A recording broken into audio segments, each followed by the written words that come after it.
Hey folks, with us today, Nicolas, the founder of Accountable. Super happy to have you on.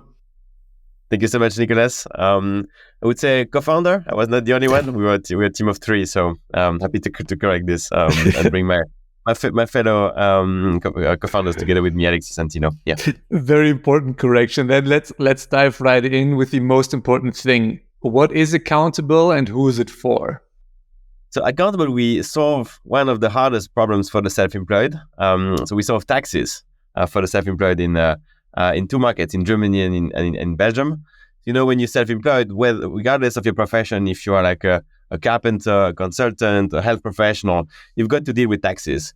And taxes is this one thing you need to do pretty frequently, every month. If you are subject to VAT in Germany, every quarter in most markets, you've got to file taxes.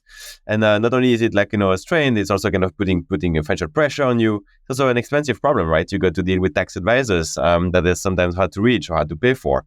And with Accountable through software, we make sure all your taxes are done. So in Accountable, you can just create your invoices, scan your receipts, and Accountable automatically computes all your taxes and lets you submit your taxes in a couple of minutes every month, every quarter, every year. How did you initially stumble upon that problem? So Accountable is not our first venture or my first venture. I built a couple of other businesses before, but it's definitely a personal one. So I've been self-employed, professionally or fiscally my entire life. I was self-employed in Belgium, where I grew up and started my career. I was self-employed in Brazil, where I lived for 5 years.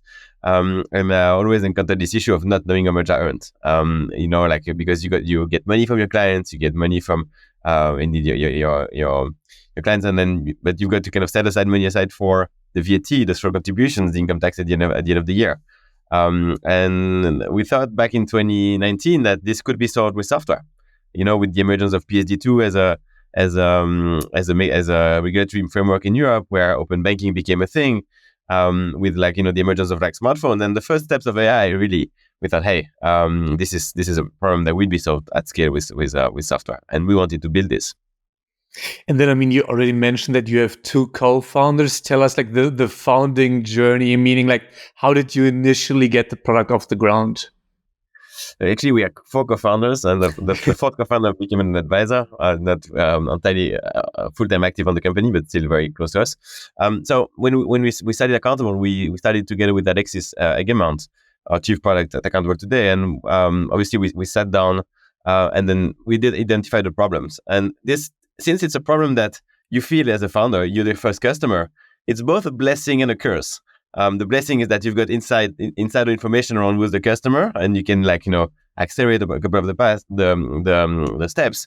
But also, what you need to do very fast is make sure that the problem you face is the one faced by the market. So the first steps of the project was for us to interview as many self-employed as possible in a variety of professions to understand how deep is the market for what we solve. And try to validate this, and I would say extract the problem from the founders and really project it to the market. And then obviously it's building a first MVP that is probably doing 1/10 of what Accountable is doing today. But to validate this idea of okay, I can manage my taxes from a mobile phone, from an app, scanning my receipts, collecting my bank accounts. That's what we did in the first year. And only focusing on those first steps of the journey, understanding the customer psychology, and trying to understand if software could be a solution to a problem where traditionally service had been the go-to solution. And then why did you make the decision to raise venture capital? Was it just that you had a big product you wanted to build, or did you want to go fast? How did you make that decision to take on funding? So it was a decision we took very early on. So it was pretty clear for us we wanted to create the European leader for taxes for the self-employed. And as a software that we would know would gain massive distribution. It's B2B, but it's actually B2C. We serve it's 50 million self-employed professionals at the scale of the continent. So we closer to a Spotify than we are to a large enterprise a software. And we knew that for us to build that Titan, we would need to take on capital. And having built company before, we knew that taking capital early, including from our professional VC and amazing investors, would help us propel the company from this seed stage to where we are today. We were also extremely careful of choosing our investors in the first place. because they help us shape the success of the company, of course. You just mentioned that like choosing the right investor is important.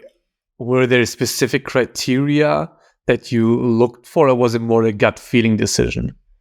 It's always good feeling. I think like it's because it's you build relationship, and then when you make the investment decision to choose the partner with when we go to, it's a massive asymmetry of information, right? Moments where you only have a couple of like touch points on which you can eventually make the call.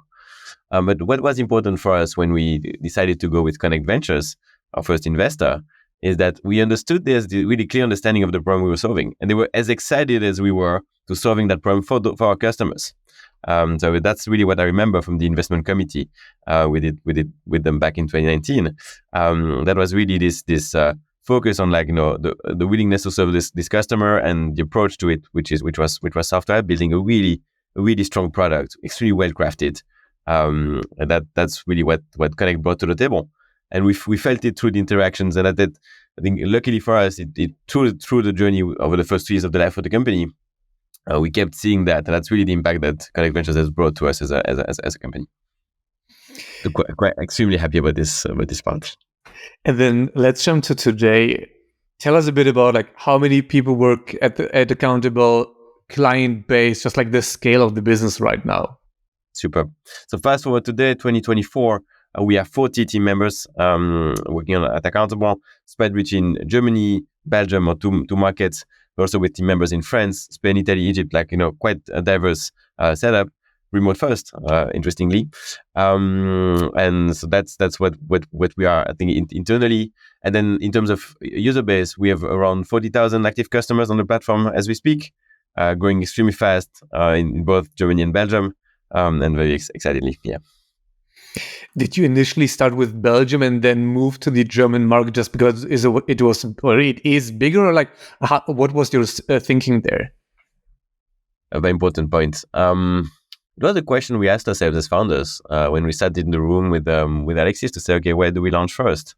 So we are Belgian of origin, and Belgium is not a great market in itself. It's quite small, 10 million individuals, 1 million self-employed. But still, it's nothing compared to the big markets of like the UK, France, or Germany. But we said, okay, let's start in Belgium. Because that's a place where we can gather feedback really quickly and see if we can build something that can work. And giving access to that feedback, to those early steps, I think was the point that pushed us to kind of launch in Belgium.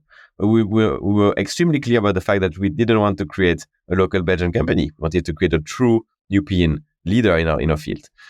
Which meant in the first 2 years of the company, where it's like this initial phase where a lot of the decisions are being crafted, and the future DNA of the company, we decided to say, okay, let's study a second market, let's define where we're going to go, and let's start working on it.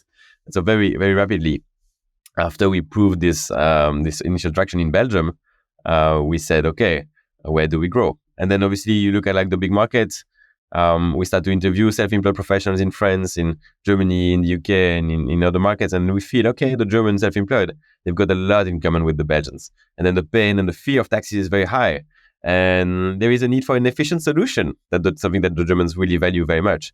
And we said, okay, in a market that is 5 times the size of Belgium, 5 million self-employed professionals, we can build a really big company. That's how we made our choices about Germany. Are you looking for a React developer right now? Then ReactSquad.io is for you. A marketplace of vetted React engineers fully focused on SaaS startups. Here are 5 reasons why you should consider hiring your next dev with ReactSquad.io. They only provide senior devs with more than 5 years of experience. Every single engineer is 100% specialized in React.js. All their developers are proactive communicators and don't need to be micromanaged. The time from your request to getting a candidate is just 48 hours, and your new hire comes with a 7-day risk-free trial and a zero-risk replacement guarantee. Quit wasting time searching for mediocre devs at okay rates. Hire vetted senior developers without breaking the bank by going to ReactSquad.io. How are you working with the localization? Because I mean, the US people always have it easy. hundreds of millions of people. Everybody speaks English, but I mean, even Belgium alone is not one single language. So how are you managing that? So very early on, I think we faced that problem, right? I think Accountable was in English for only a week before we understood, they will never work, of course. We need to get the experience. It's really more than translation. It's like get the experience right in Dutch and in Flemish, and get it right in French for Wallonia, for Brussels, and so it's a problem we got like from really day one of the launch. So going from Belgium to Germany, in terms of the language and the copywriting, we were quite. I mean, it was really part of the DNA already at that point. When it comes to kind of psychology, the Belgians, even if they have different languages, they share a lot more in common than between Belgians and Germans. So then you need to be extremely clear about the image you project in Germany for the German market. So that's something that requires like a lot of craft. And then I think you add that to the fact that we are active in a extremely technical space where obviously what do we create from a software standpoint? We create tax returns, and those tax returns, they need to be correct. So we don't have the right to mistake. So it means that we need to be extremely careful in the way we develop the software and in the way we kind of also build and iterate on Accountable. And that's eventually what drives the growth of the product. That's also the reason why we're not live in every country of Europe lightly. We say no. When we go in the market, we go deep. We enable like the full suite of taxes. We can do it fast, but it requires focus. And if you say we go deep, do you mean depth in terms of the product needs to, of course, do everything? Or do you have like some kind of goal in terms of market penetration that you need to hit before you move on to another market? So there is definitely depth on the product. So you need to kind of deliver. So when you take on accounting, it's not like you can say, oh, I only take part of the accounting, and then for the rest, you still need to get a tax advisor. Then you don't fulfill your promise to your customers. So you need to be deep. That's a requirement. I think. And then the other question of like international expansion is a question of critical mass. So which point do we feel we've got critical mass? We feel like the investment that we made initially starts to bear fruit, and we can really accelerate the growth in the local market. And then I think at that point we've reached that point in Belgium after quite rapidly. We reached that point even faster in Germany. Obviously, it's the second market, so you see those curves that really kind of go faster and faster. But that's really the point of where can you? I mean, how much defocus can you apply to the company? And we feel like you can only do that once you've achieved product market channel fit, and you feel that you're really scaling in the geography in which we are present. And obviously, can we afford to be number 5 in the markets in which we are present? Not really. I think if we want to kind of make sure, create the European leader we want to create, we need to be number 1, number 2 in the markets in which we are present, and really capture the opportunity that is in front of us. So yeah, we're not looking for like a really shallow market to market penetration in every market. We want to make sure Germany is a massive success for sure, and Belgium is a massive success for sure. You just touched on the channel fit. I would love to dig a bit deeper into the whole go-to-market motion, because yes, as you said already, your market is massive in terms of like the volume of people. So how do you think about go-to-market in such a product or in such a strategy? Sure, of course. So Accountable is affordable. That's extremely important for us. Is we want to kind of democratize access to being self-employed. I mean, make sure that you can start your business as self-employed and without additional cost, like a traditional tax advisor business would be. So in this question of access, you need to be cheap. It's quite important. And if you are cheap, and we go more like on the entrepreneurship side, is like you need to have a low cost of acquisition. So we really kind of like build Accountable, thought Accountable in a way to be extremely efficient in the way we acquire customers. So we made a couple of like really conscious decisions about this. The first one was to say we won't build, at least for now, a sales team. So Accountable needs to be product/marketing led. And that's what we have today, a very strong marketing and a very strong product. Obviously, a very strong customer success team as well that plays its part in customer acquisition. But it's not a sales-led motion. It's a pure marketing / product-led motion. And then an important part of having a low cost of acquisition means also having like a really strong customer love that gets translated into user referrals. And that's what we have today. Where today around 1 sign up in 2 comes from organic sources, which is extremely high, especially given the pressure we put on our marketing spend. That shows kind of like the type of impact we deliver to our clients. So that's extremely important for us. And then obviously fueling this organic acquisition channel, which is our number one source of acquisition, we've got a very strong content operation in which we produce every month tens of blog articles that cover the deep domains of like taxes for the self-employed in Germany and in Belgium, free tools that enable you to create free invoices, quotes that are always legal by design, tax computations, the tax calculators that in which you can look and then compare your salary as a self-employed versus like as an employee. Also, like we've got like a very interesting tool. It's called like beroepskosten.be in Belgium. So it's a deductibles.be where a self-employed can look for taxes they can deduct, so the expenses they can deduct together with us, again for free. So it's really a very strong content operation, growing extremely fast, exponentially, and that also help us deliver value to the market for free, if an important part of our value proposition. And the second part is obviously establish ourselves as a thought leader, as a point of reference for the self-employed, for the market. Second point is content, and then third point, obviously a very strong, a very highly metricized performance marketing operation that will kind of like tackle the usual channels of like Facebook, Google, TikTok, and a variety of like performance channels you probably know, Nicolas. And then what's roughly the split between those three if you had to like draw the pie chart? I mean, everyone feeds into everyone. So that attribution is something that's, I think, extremely hard, especially us as like, mainly a mobile app. It's hard to pinpoint like what is the impact of those. I mean, the typical user journey will typically involve like, visiting 1 or 2 blog articles, then, maybe watching a video of Accountable, then like seeing an ad on TikTok, and then like converting by searching Accountable on the Play Store. So that's the typical journey. So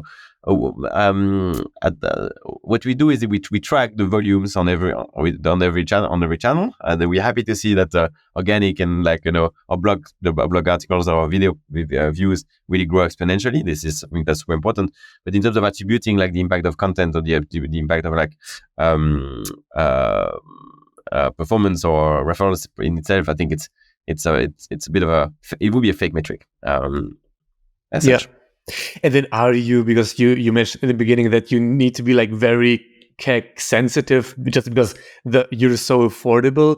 So do you use, if you say blog, I would assume SEO is a big driver. So do you basically set pixels and retarget them on paid to make sure that you keep the costs low and like not be spread too thin? Or like how do you make the marketing decisions with having like the low CAC goal in mind, basically?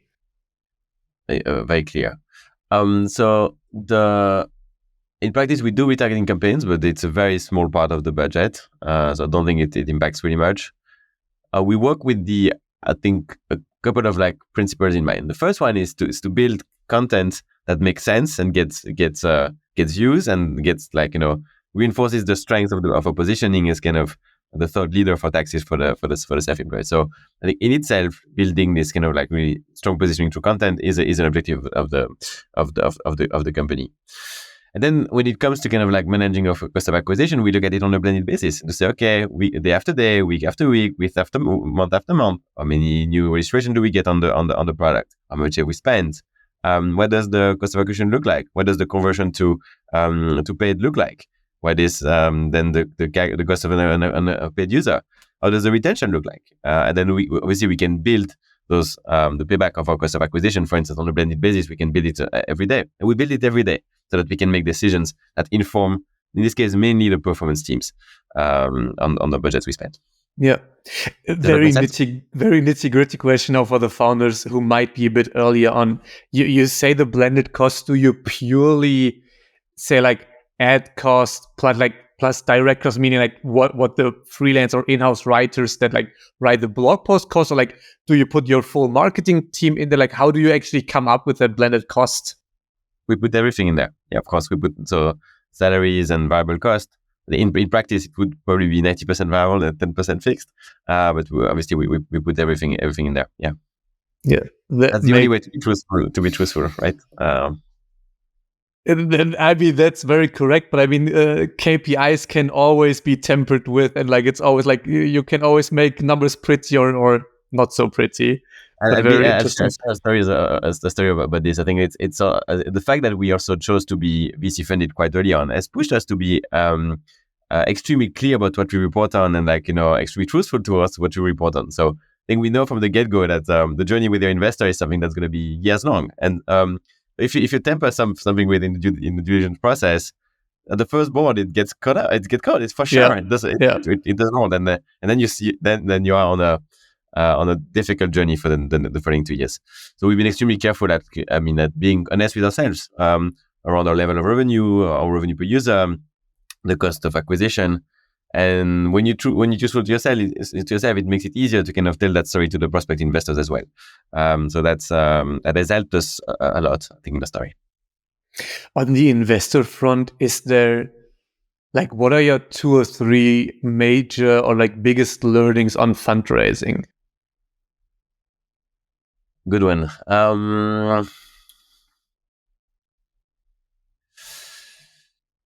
The first one is I think go back to the principles of why you exist. So, the foundation of a good story for fundraising is the foundation of a good story for the building of your business. So that's why like the two points need to align. So when we build the pitch, that is that is what the company is today. That what we want the company to be. So we never build something that is different than what we want. That the vision of the company for the sake of fundraising. So I think that's a first element is like tell the true story about who you are, what you build, why you are for, and use it as the foundation for your fundraising. I think that's very important. And on that front, be very clear about like the dream, like what does the big outcome look like, and that's something that if you look typically more as a mindset or as a culture, as Belgians, we are pretty modest people, and then when you compare to American founders, they really aim for the dream and don't shy away from that. So that's what this element of the fundraising is extremely important. Second element, I think it's an element of like being extremely consistent in the way we report metrics, having the different material ready, from like showing the top level metrics and be able to show the drill down extremely fast on the same day when the question comes in towards investor is something that is I think extremely helpful. Be on top of your numbers is a key learning. And the third element is about building relationships. So it's always difficult as a founder to kind of like strike the balance between the time you need to spend with investors versus the time you need to spend with your clients, the time you need to spend with your team. And we're quite conscious about this to say, okay, we with prospect investors, we try to spend as little time as possible outside of the fundraising moment. And then I think we will nurture a couple of like really important relationships, but like other than that, it's like really focused on execution.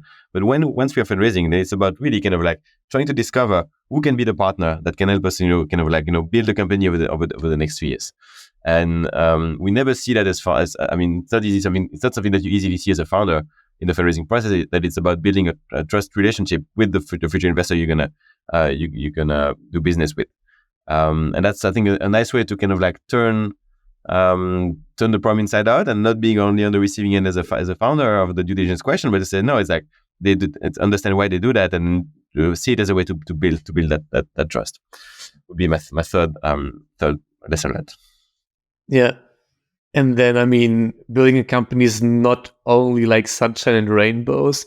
So what's something that you're struggling with right now as a founder? I wouldn't say struggling in the sense like we've quite a consistent growth and quite a consistent journey, which I think one of the perks of like small by increments. If we go back to the technicalities, like it's extremely predictable growth. So I think quite lucky on that front. So I think those are the typical challenges. Like your team is growing and your job is evolving, and you need to kind of like reposition yourself and like think about the impact you're having on your company as you grow. But yeah, that I wouldn't say struggles, Nicolas. I think it's pretty much a happy journey so far. Love it. And then just one thing on there. I mean, you're at 40 people now. Do you feel like was there the typical, your job changed at 10 people, at 25 people, and now at 40? Or like how did that transition look like to you? I think it's obviously like, again, being a VC-backed company is like at every VC round, then you expect the company is doing a step change. So you can really time it, and you can anticipate it a bit better than if you do it more gradually. So we've always been kind of thoughtful about how we need to formalize the culture, build the support functions, empower the managers. I mean, those questions as we grew, and the fact that Accountable is not a first company, I think it's also helping us anticipate a bit those elements. But obviously, we saw the big change from like 15 really informal culture. Everybody knows everybody. We know the dog's name of like our colleagues, and then moving into like 25, where we need a bit of more structure. We need a bit of more projection for personal matters. We need to formalize like with our purpose, mission, vision a bit better. And then so we did that effort together as a team. So again, not something that we only did as founders. And then like going from like 25 to 40 is maybe another step that felt a bit more natural also, because we're building a fantastic team with quite high retention. So we're building this together with our team. Not starting from zero every 2 years. And then, as our last question, if you had one piece of advice for a SaaS founder who, let's say, he or she just raised their pre-seed, what's that one piece of critical advice you would give her? The first one is that it's a piece of advice that another founder gave me when we raised our first round with KAC Ventures. It's like the clock is ticking. It's like there is this moment where you feel happy. You've like made this kind of like first step in the life of your business. You've got funding to kind of really kind of like start it and put it on rails. It's extremely exciting, but don't let this influence you. The clock is ticking. The clock was ticking before, but the clock is ticking even faster at that point. So you need to be extremely careful with like, or you put your priorities in the first place, where you spend time, or you spend the money. I think is extremely important. So the clock is ticking. Definitely first point. Second point is the time you spend with your customers. I think the first 2 years of Accountable, 80% of the time was spent around understanding: Are we really solving a problem? Is this really something that's differentiated? Can we create something? Can we really create something really big and really strong in the future? And for us, that meant also, since we are this kind of product-led, marketing-led company, it meant having a really clear understanding of like our customers started to interact with the product in the first 5 seconds, 10 seconds, 30 seconds, 2 minutes, 3 minutes, and nailing this stage of activation. And we could only do that by spending time with our customers and prospect customers. So that's really where we put the attention at the start of the company, and I'm really happy we did. And I'm expecting us to do the same as we launch more markets in the coming months and years. Love it. And then finally, where can people find you and the company online? Me, that would be LinkedIn, of course, the usual, Nicolas Quarré, and then the company accountable.eu. We live in Germany and in Belgium. Feel free to contact us. I think we talked a lot about the software. Half of the company is also a very strong customer success team, a team of tax coaches that help the self-employed answer the questions every day, every week with like thousands of questions. So if you have a question, you have a challenge on that front, also don't hesitate to come in contact with us on support@accountable.eu or on tax-coaches@accountable.eu as well. Amazing. Nicolas, thanks a ton for coming on today. My pleasure. The pleasure was mine. Thank you so much, Nicolas. Have a fantastic day. If you like this episode, then you'll love the SaaS Operator, a weekly newsletter brought to you by EarlyNode, with actionable insights from SaaS experts in the industry delivered right to your inbox every Tuesday for free. Visit earlynode.com to subscribe.